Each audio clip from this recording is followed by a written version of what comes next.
So we're underway then. Super middleweight action scheduled for 10 3-minute rounds between boxers who know one another very well indeed. The southpaw wearing the black trunks trimmed with silver is JJ McDonagh. 32 years of age now, competing in his 21st professional contest tonight. 16 victories, 8 of them have come inside the distance, snaking out a long right jab which caused the man in the green trunks just to take some evasive action and back up.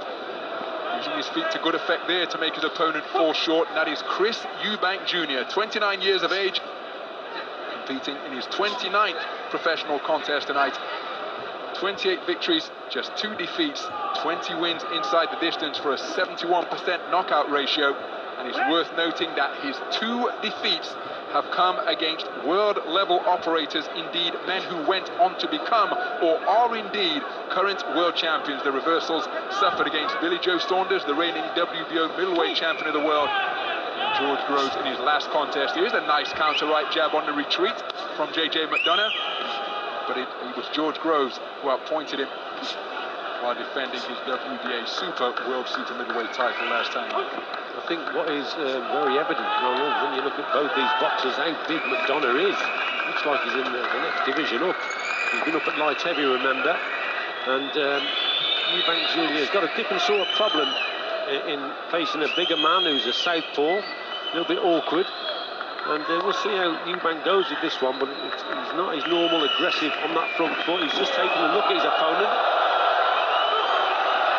Well, he's stumbled backwards to the canvas, and I'm not quite sure if it's a leg injury that has befallen JJ McDonagh. But it was a counter shot which maybe caught McDonagh on the top of the head, and those equilibrium shots can scramble the balance. But McDonagh down on the canvas in dramatic fashion in this opening round. Chris Eubank Jr remaining poised, patient, that right hand cocked. Low-held left hand content to fence and spar with him. He's not so, I was saying, Ronald, not such an aggressive Eubank tonight. He's taking a little look at his opponent, trying to come back with his own counters. It's a patient display up to now. We'll have to have a look at that on the replay again. Knockdown. So McDonagh, he seems very confident indeed, does the Irishman. So closing seconds of what has been a dramatic opening round. Nice left jab scored by Eubank. McDonagh busy bobbing and weaving, bustling with his hands.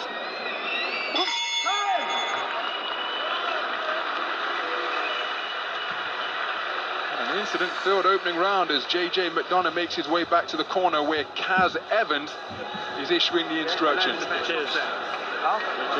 Big breaths. And out. Yeah, in and out. Yeah, just flashing up. So a fairly cagey opening round from Eubank. He just caught, yeah, you know what, it's a left hook from Eubank, just on the side of the head. Let's have a look at it from this angle. As McDonagh comes forward, there it is there. So it's a sweeping shot, and it just scrambles the senses of McDonagh there. So, you know, it was a knockdown. Let's have a look. There it is there. Just on the temple. The legs just go a little bit there for McDonagh. But he recovered quickly enough. But because of that, that's Eubank's round. Yeah, sweeping left hook. Right hand through the middle of the body. When you double the attack. Yeah, double the attack. All right, son.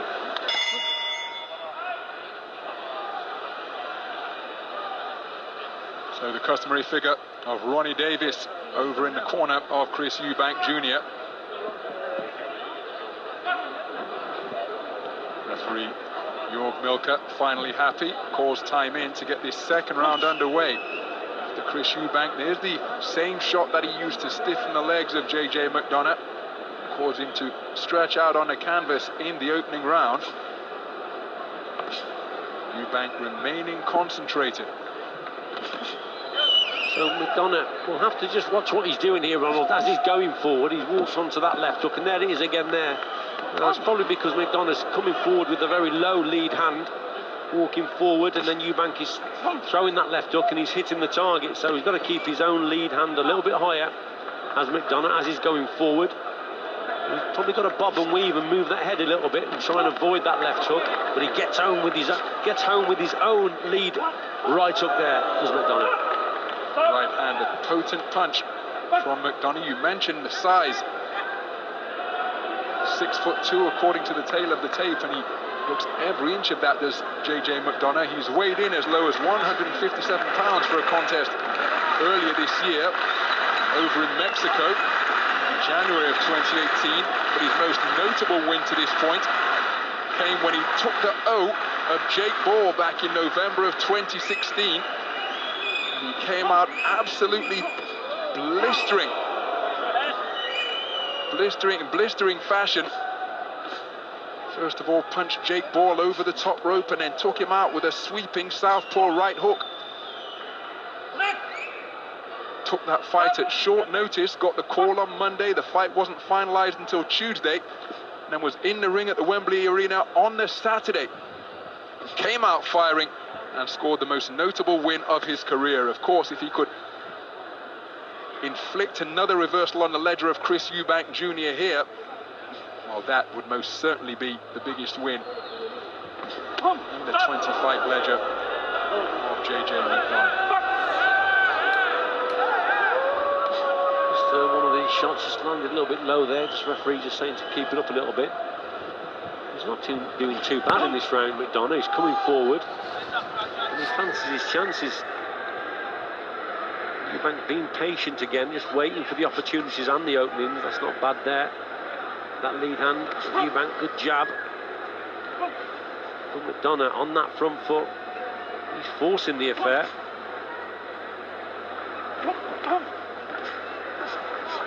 Patient punch picking from Eubank on the back foot once again. Just keeping the distance between himself and his man and using a rapier-like left hand in an attempt to keep his man at bay. Corkscrew left wasn't too far away from Eubank.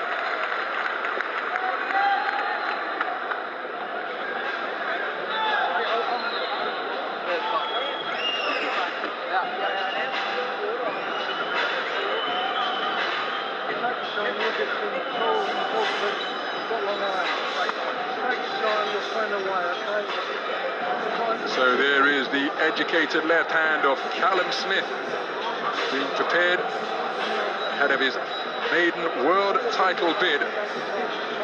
Russ Adler, the man on bandaging duty inside the boxing ring, very experienced figure you know very well indeed, Richie. Yeah, Russ Adler just doing the bandages there. Callum Smith, great Canadian coach and great Canadian commentator also. So of course he's the boss of Rival Boxing Equipment and he's got a good, great company.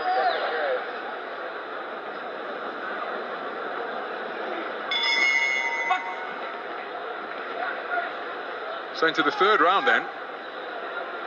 Speaking with JJ McDonagh as he takes a stiff left hand from Chris Eubank to begin the third stanza. But was speaking with McDonagh during the week. Both he and his manager and trainer, Kaz Evans, were adamant that they haven't taken this fight for the money as Eubank attempts a sweeping left hook which is short of the mark, but rather they feel that they have the measure of Chris Eubank Jr. and the reason that they feel that way because McDonagh's younger brother Paddy, oh, that's a good left hand followed by a right from Eubank Jr.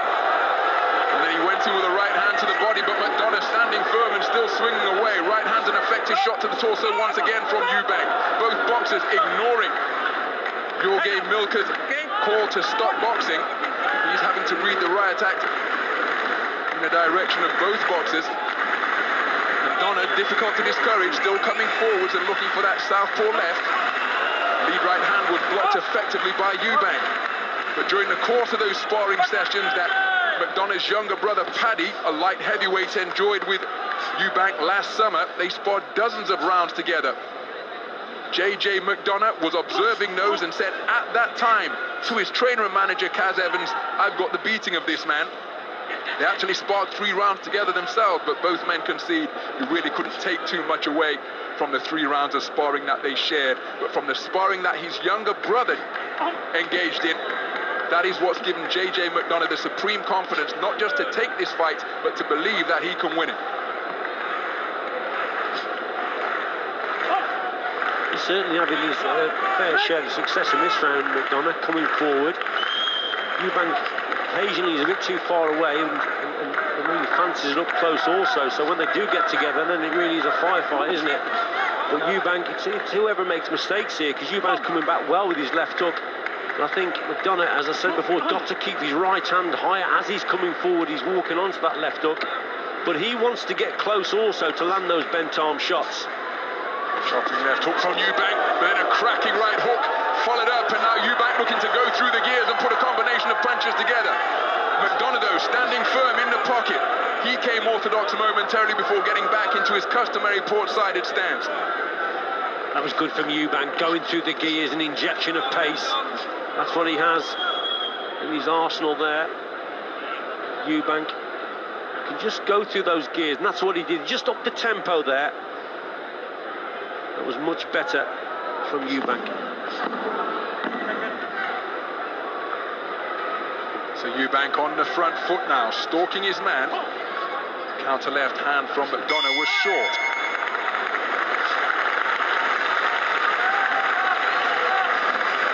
Well, despite going through the gears in that round, Chris Eubank Jr. still breathing effortlessly as he strutted his way back to the blue corner.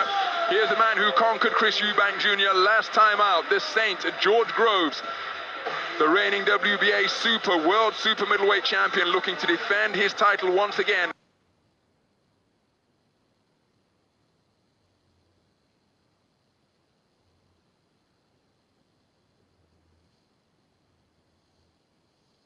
I would love something delicious. Rich in protein. With reduced sugar.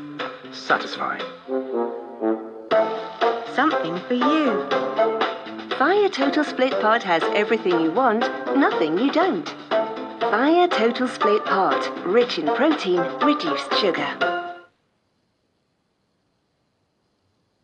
Get a £5 free bet every week with Offer Club from William Hill. Simply stake a total of £20 or more across the week on pre-match football accumulators with 4 or more selections, and you'll get a £5 free bet on the Friday. Join William Hill Offer Club on mobile or online now.